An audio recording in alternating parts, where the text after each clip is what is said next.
Chemical reactions are the result of collisions of particles with high enough kinetic energy and the correct orientation. However, it's highly unlikely that reactions involving many particles will occur by themselves. Instead, most complicated reactions occur in multiple steps or elementary steps. Elementary steps are the individual steps that make up a reaction mechanism.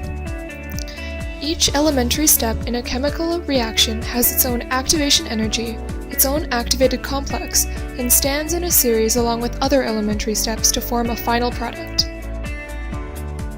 Sometimes elementary steps will produce a substance that will be consumed later by another elementary step.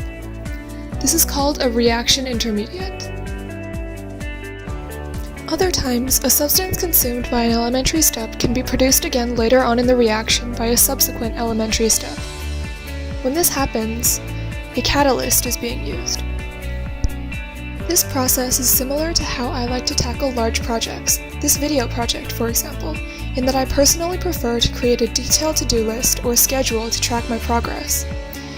When tasked with a project that requires a lot of time, energy, and effort, involves lots of interconnected parts, and is complex in nature, I like to break it up into smaller tasks rather than to take the chance that I'll sit down one day and manage to pull it all off in one night. I break things up along the project timeline, setting deadlines and breaks in between for myself, marking various steps involved in the project and keeping myself on track. Each task within the overall process is similar to an elementary step, in that is an individual step necessary for the completion of the project. Each part of the process is its own mini-project, and each task requires that I put forth a certain amount of time and energy to complete it.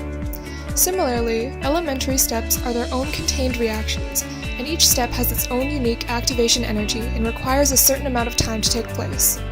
Upon completion of each task, I mark it off my to-do list and am left with a finished piece of work that contributes to the overall project. This is analogous to the completion of an elementary step. Some tasks, like coming up with the video topic, are seen directly in the final product. In terms of reaction mechanisms, this represents the substances that are seen in the overall reaction. Other tasks don't necessarily appear in the final product, but they are necessary to the process.